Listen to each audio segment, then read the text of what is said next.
and it's completely unknown to you. All right. And I'll admit, while the most interesting part of this entire story is the threesome, which, that is actually something quite interesting to talk about, I personally feel like the most interesting thing for me was the fact that a man quite literally stayed still just so that he could watch. The royal penis is clean, Your Highness. Welcome to the Breakdown Podcast, where I talk about love, sex, and relationships from a guy's perspective, as well as a bunch of other guy shit. The man on the mic is a man whose sickness for the thickness prevents him from skinny dipping. He is also a man who may include running his mouth to his cardio routine. It is none other than your tall, dark, and mildly handsome man, Sir Denver B. And I am here because we need to break some traditions, or at least our beliefs need to be broken into and reprogrammed, because it's like shit is changing out here and we're not catching up with the times. And I say that because we have civilized people taking stances that others may consider to be wild, and then we have wild animals doing wild shit. And don't get me wrong, I don't say wild shit meaning that like what they're doing is supposed to be what they're doing. It's like, even by wild animal standards, like what they're doing, or at least what some of them are doing, is also quite wild. Because it kind of goes against the idea that most people have whenever it comes to, just animals and some of the stuff that they do that is very comparable to the relationships that we as animals that are human beings also do. And that's just the first part of it. Like, once I get to the civilized people and some of the stances that people might have started taking, like, I feel like it won't be as wild, but it'll open things up for quite a bit of discourse. And while I might like the idea of being controversial just as much as the other guy, I always like getting to a conclusion that can be good for both sides, or at least that seems to be the most logical or just the best idea of what a good conclusion from the entire discussion is. And should you like the conclusion, should you not like it, should you want to give a different form of feedback, or should you want to suggest a potential topic I should be discussing, then you can always hit me up on the social media. The handles are usually the same, they're in the description, and they rarely ever change. And when you go to any of those social media platforms and you stumble upon the page, a nice follow would be appreciated. Because well, having lots of followers gives some credibility, and then I can get in guests and I can have interviews, stuff like that.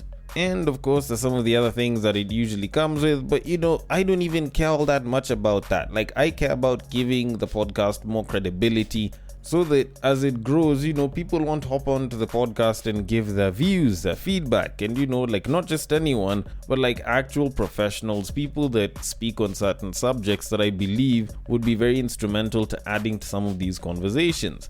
But all in all, I thank you so much for listening all the way till here, and I hope you do listen all the way till the end, and give your feedback afterwards, hopefully, or even as you're listening. Multitasking isn't a bad thing. But with all of that said, I probably should be getting into what it is that I intend on talking about. And yes, I did mention wild animals doing wild shit. So you know what? I'm going to start with that. Now, there is a story that I recently stumbled upon where a researcher endured about an hour in freezing water to capture, and this is probably one of the wildest things I'd ever thought I'd be talking about, and that is sharks having a threesome. Yeah. Like, apparently sharks were having a threesome, or at least a certain species of sharks were having a threesome, and the best part is it lasted around about 110 seconds. I don't know if that's the best part or the worst part, but all in all, I do have the story here because there's definitely questions about this entire thing. And before I can start giving my thoughts on it, I'll just read the article real quick, which says, and I quote, Dr. Hugo Lassource from the University of the Sunshine Coast achieved what no scientist had accomplished before, filming the complete mating sequence of Indo-Pacific leopard sharks, aka Stegostoma tigrinum, in their natural habitat. Published in the Journal of Ethology, his extraordinary footage shows two male sharks sequentially mating with a single female in waters of New Caledonia, behavior never before documented in this critically endangered species. The rare observation required extraordinary patience and timing. While monitoring sharks at Arbor Reef as part of a year-long conservation program, Lassource spotted a female with two males gripping her pectoral fins on the seafloor. Recognizing the significance, he waited motionless in freezing water for an entire hour until sharks began their mating ritual. I told my colleague to take the boat away to avoid disturbance, and I started waiting on the surface, looking down at the sharks almost motionless on the seafloor, he recalled. The entire sequence lasted just 110 seconds but provided invaluable scientific data. The first male mated for 63 seconds, followed immediately by the second male for 47 seconds. Afterward, both exhausted males collapsed motionless on the seafloor while the energetic female swam away, bearing visible bite marks on her fins from the male's grip. This discovery carries profound conservation implications for a species facing extinction. Dr. Kristin Dudgeon, a leading leopard shark researcher, emphasized the importance of the footage. From a genetic diversity perspective, we want to find out how many fathers contribute to the batches of eggs laid each year by females. The research could identify critical mating habitats requiring protection and improve artificial insemination programs for shark reintroduction efforts across multiple countries. The breakthrough transforms our understanding of these mysterious creatures that can switch between sexual and asexual reproduction, a survival strategy crucial for their endangered status. End quote. Okay. I don't know. Maybe it's just me, but I feel like the wildest part wasn't even the threesome. Like, don't get me wrong, I'm sure there's someone who's probably listening and they're like, oh shit, you're telling me sharks can have threesomes? Like that, well, I'll be very honest, that is actually quite wild. And, no one would have really expected such a thing to happen. But I guess that's usually what happens whenever things happen chini ya maji. Like, whenever you don't expect shit to happen, shit is probably happening and it's completely unknown to you. Alright, and I'll admit, while the most interesting part of this entire story is the threesome, which, that is actually something quite interesting to talk about, I personally feel like the most interesting thing for me was the fact that a man quite literally stayed still just so that he could watch 3 leopard sharks shagging. Like, that shit is wild though. Like, that's how you know that guys will usually never cock block a good situation from happening. Like, when the niggas want to win, they'll win. But also, leopard sharks are hoes, which is wild though. But anyways, maybe I shouldn't be saying that leopard sharks are hoes, because, like, it was a threesome and, they were 2 dudes and, okay, it definitely does sound hoish if you put it in the human context. But still, maybe there's mating context around this that justifies it. It's just that when I think of a situation like that, like, on one end, I'm like, are there that few female leopard sharks that 2 males were like, yo, like, let's tag team this one? Or was it a situation where the reason why they are probably endangered is because some of them are hoes like this and the others that aren't hoes, are giving it to just one leopard shark and they're having all of the eggs, while these other female leopard sharks are busy choosing to do it with like multiple, male leopard sharks, all in a bid to get additional energy and not necessarily have to deal with any eggs. Because you want to know something interesting? Like, that shit sounds almost like the stuff that, some humans do. There's some of them that are into like having a train ran on them, but they're not trying to have kids. And then there's other women that aren't trying to do any of that, and they're the ones that are having kids with like one dude or like maybe a couple of dudes, but it's not like they're doing it with her all at the same time. Like, this is wild shit though. Like, even by human standards, this is wild shit. But now animal standards, even wild animal standards, this is wild shit. Like, it is actually very, very interesting. Now, I'll be very honest, I have read up on like animals a little bit here and there are instances where, one animal mating with, like 2 males of different species can actually have, particularly good results. And, maybe there might be some logic to this, because I've seen an instance where, like, for example, if a cat mates with multiple male cats of different species, that cat can still have, children bearing those genetic markers. And, they'll all look different, but they'll all belong to the same cat mother.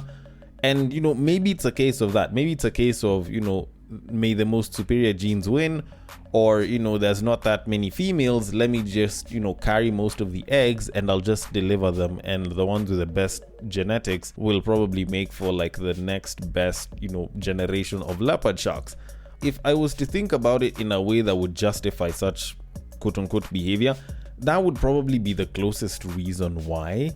And it is proof that the animal kingdom usually doesn't give a shit about relationships and loyalty and shit. Like, if it's a matter of genetics and survival of the fittest, like, it can employ stuff like this to make it work.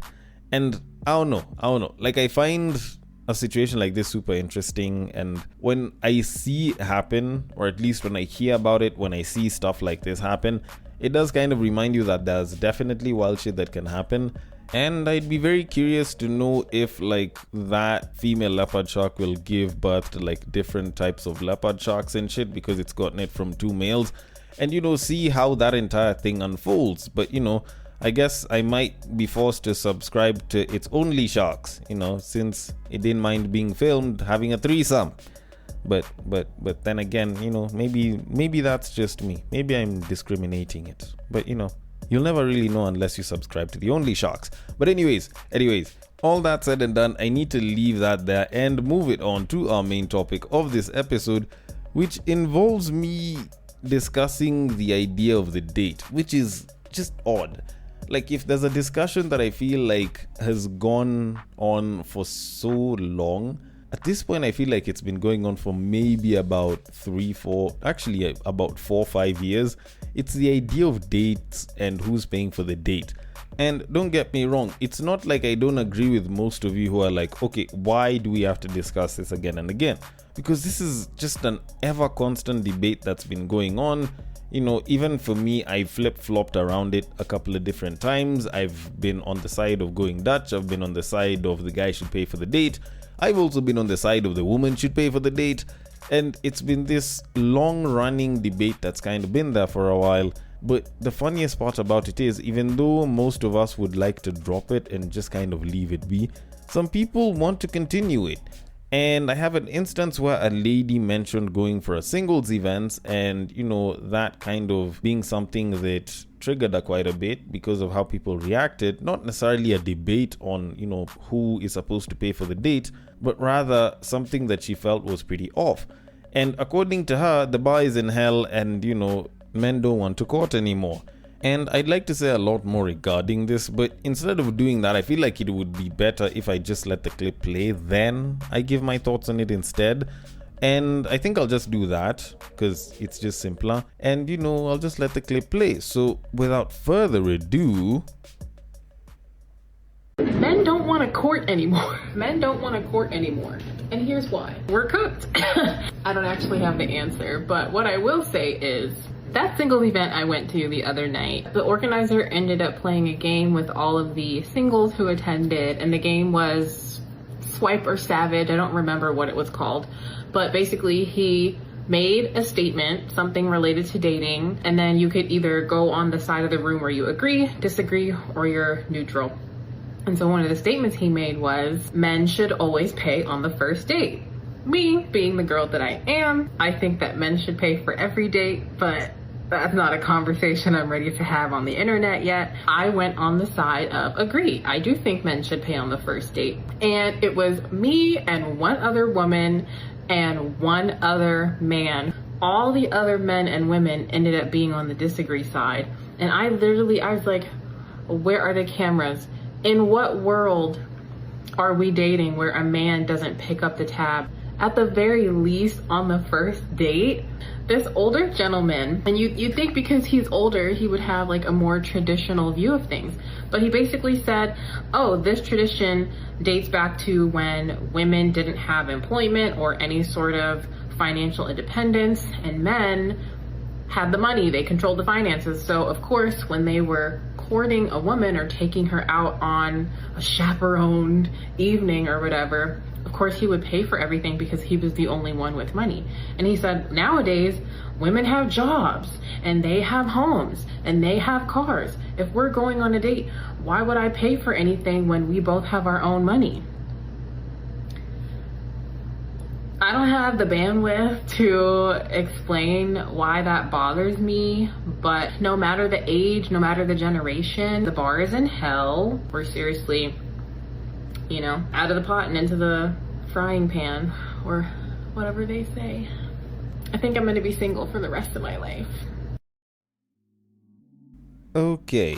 All right. That was pretty interesting. She's had a couple of thoughts on the entire thing. It's just, I don't know. This is more of a rhetorical question than an actual realistic one, because it's not like she's here for me to ask. But you decided that you'll probably stay single forever simply because you didn't want to pick up your own tab? Like, I don't know. Okay, I know it seems like I'm oversimplifying it, and maybe I am, but like, is that really something that is that big of an issue? Like, don't get me wrong, I'm not saying that, like, men shouldn't pick up the bill or women should pick up the bill or anything of that sort, but at the same time, like, you're telling me that, you choosing to go on a date with someone and they don't want to pay your bill, you believe that if that's the case, then you'd much rather stay single for it. Oh, this is gonna be an interesting one. Okay.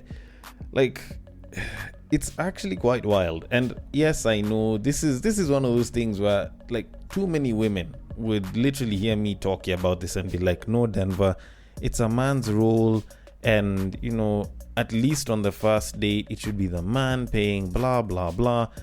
And you know what, I guess, if it works for you, it works for you.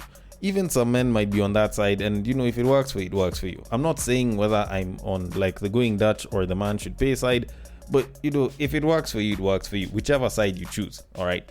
And with that said, I probably should be moving on to some of the other stuff she was saying. But the interesting part in that entire sort of context that she gave is the fact that the vast majority of people on the disagreeing side of the idea that the man should pay for the first date, which is interesting. Or at least I personally find it interesting. I'm not entirely sure about the States and, like most other places in the world and everything. Of course, there are regions that are more towards going Dutch, like, I guess Dutch people. And in some cultures, it is actually a thing. Like, you're not really supposed to be sorting out the babe's bill. Like, they, kind of have this agreement where it's like, you handle your share, I handle my share, or some shit like that. And, if that's your area, that's it. But the way I know a lot of people, especially in this part of the world, let me say Kenya, or I could say East Africa, like, the way I know most women, they usually would jump on the side of the man should pay for the first date. That's just how I've seen it growing up. That's how I know it. And so it was a little bit surprising that actually, like, it was just 3 people that were on the side of the man should pay. Now, there is, of course, some level of bias when you kind of think about the entire thing, because considering that it's a singles event, there's a very high likelihood that most of the women that have gone for that are probably women who have tried dating out in, like, the normal world on an everyday basis, and they probably decided at some point, because they realized that they weren't getting such great options, that they should take some compromises as far as, dating is concerned.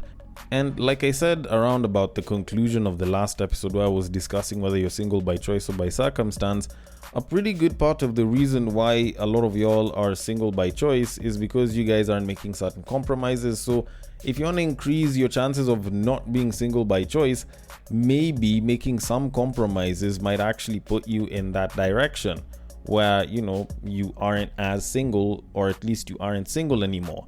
And I'm guessing for a lot of the people that went for that singles event, the idea of the man paying for the date was a compromise that they were willing to take, or it just seemed small enough of a compromise for them to take as far as getting a good partner is concerned. So I can get why, to some degree, like, there weren't that many women, or at least there weren't women that were on her side at that singles event.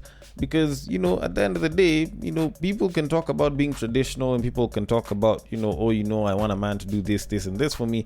But if that's not what the market is giving you, and it seems like a small price to pay, people will gladly pay it if they want to be in a relationship. All right. But anyways, that's just the assumption that I have.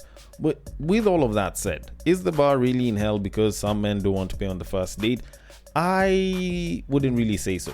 I do believe that using the idea of paying for the first date as a marker on whether someone is a good man or not is probably very, very misleading. It's actually one of the reasons why I used to talk about how, the date has kind of lost its value today as opposed to way back in the day. Like, way back in the day when the date was actually an original thing, or like when the date had been going on for a while, it made sense because that was when you would meet up and interact with the potential partner that you want to be with.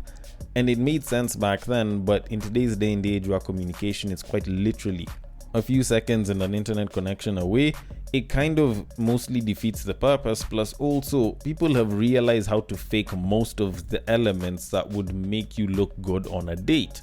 Like, that is actually something that, when you kind of think about, is, very, very possible to do. So it doesn't carry as much value in terms of telling you whether someone is going to be a great partner or not, even though it still can, and it's actually not a bad idea.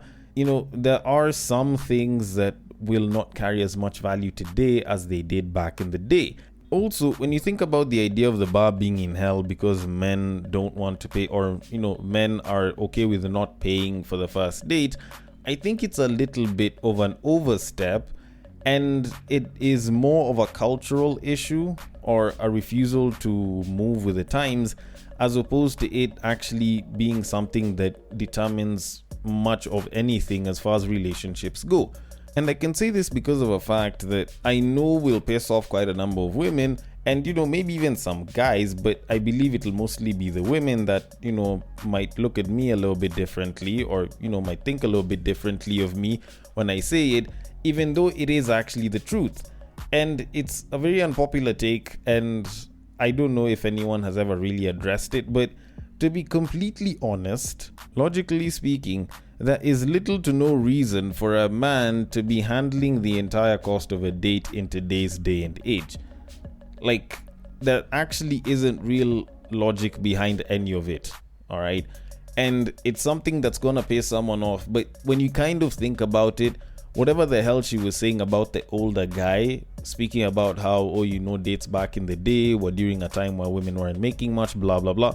Like, everything that guy said was actually true. It was actually dead set true. Like, it was a practice that was based on a time where women were making little to no money.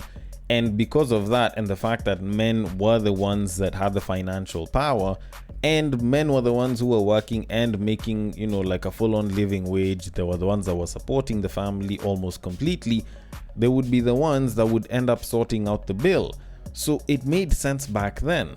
But, feminism happened and women asked for equal pay, and they've been making equal pay, but they still want guys to handle the bill? Like, I don't know. Like, is there any logic to that? Or is it just the fact that you guys don't want to sort out the bill? Because that's quite literally the truth behind it. And of course there are exceptions to the whole, there is no logical reason. Like, yes, the little bit is because there are a few exceptions.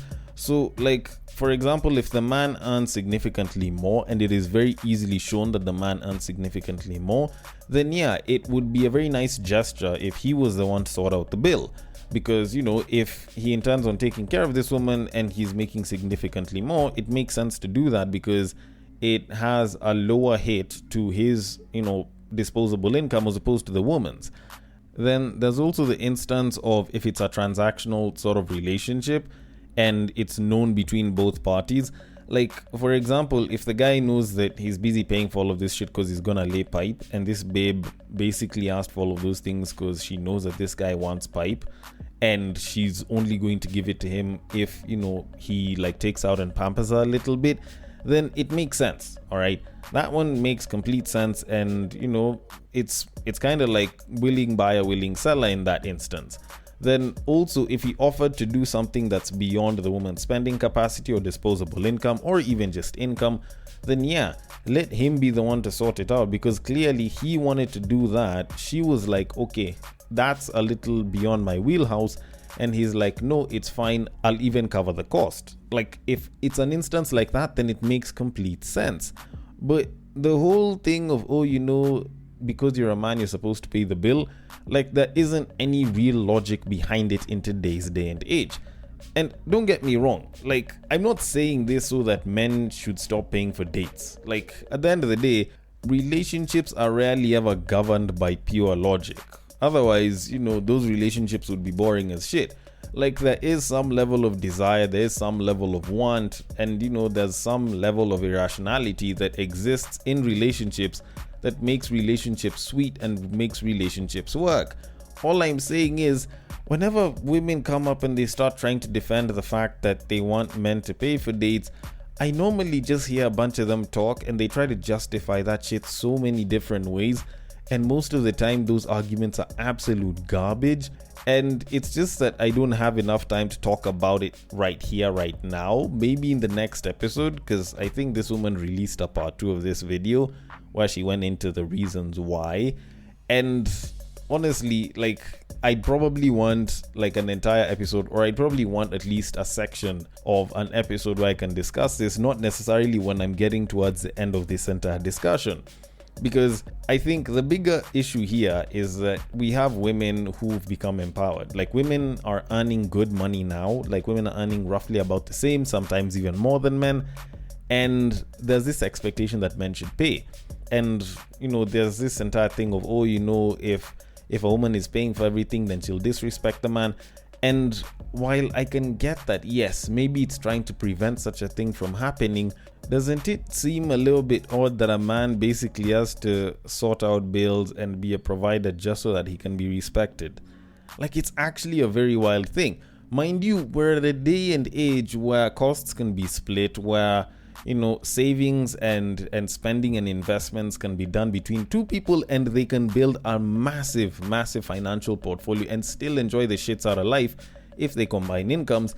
But still, when you look at it, like, there's still a ton of women that are like, it's a man's role to be the provider. Men have to handle the bills. If I have to handle the bills, then I won't respect you. Or if I'm covering stuff 50-50, then I won't respect you because now you're like a roommate. Like, don't you find that a little bit odd? Because it's like empowered women still want traditional woman treatment even though they are empowered. And I'm not saying that wanting that treatment is bad, it's just the way y'all seem to be acting when you're not getting it because you're empowered. It's wild. It is absolutely wild. But with that said, it does kind of remind me of a statement that I read online about 2 weeks ago, which said something in the tune of, we created empowered women, but we didn't teach the world how to deal with empowered women. Which, when I think about it, is actually a very true statement, because yes, empowered women were basically created, and, you know, it's been a good thing. You know, I don't think most women would want to go back.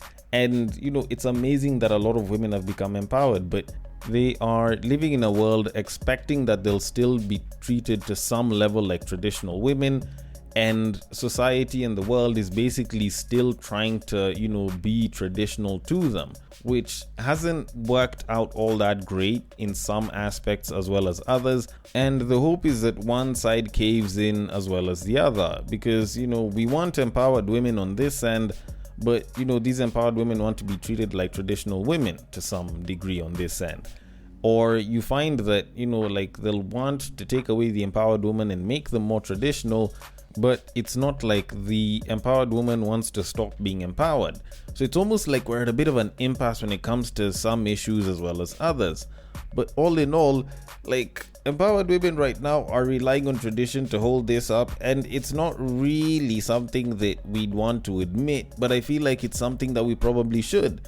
Which brings me to the conclusion of all of this, which is, whatever your stance on paying for a date is, let's not forget, both of these genders are earning about the same amount of money, alright?